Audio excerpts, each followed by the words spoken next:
आगामी लोकसभा चुनाव 2024 के मद्देनजर देश की सभी बड़ी पार्टियों ने अपनी कमर कस ली है। इसी क्रम में बीजेपी भी लगातार कदम उठाते नजर आ रही है, जहां एक और पार्टी के कई बड़े नेता आगामी लोकसभा चुनाव में उत्तर प्रदेश की 80 लोकसभा सीट से 80 पर जीत का दावा ठोक रहे हैं।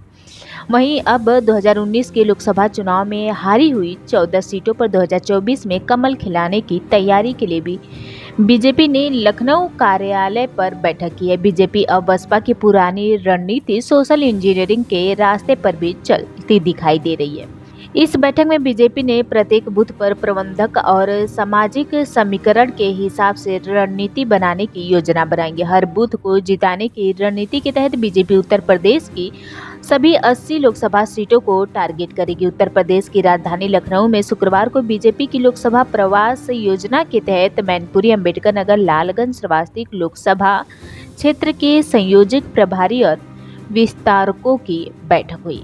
इस बैठक में भारतीय जनता पार्टी के राष्ट्रीय महामंत्री सुनील वसंत ने कहा कि बूथ स्तर पर सूक्ष्म प्रबंधक और टीम वर्क से ही जीत का लक्ष्य प्राप्त होगा। आने वाले दिनों में शुरू हो रहे मतदाता सूची पुनरीक्षण अभियान के नए मतदान बनाने का लक्ष्य भी पूरा करने की रणनीति बनाई गई है। बैठक में प्रभारी मंत्रियों ने लोकसभा क्षेत्र का दौरा करने और कार्यकर्ताओं से संवाद करने की भी रणनीति बनाई। इसके साथ ही उसने फीडबैक के आधार पर समस्याओं के समाधान करने और हारी हुई सीटों पर मंडल प्रवासी तैयार कर मंडल स्तर पर चुनावी योजना तैयार करने की रणनीति भी बनी है।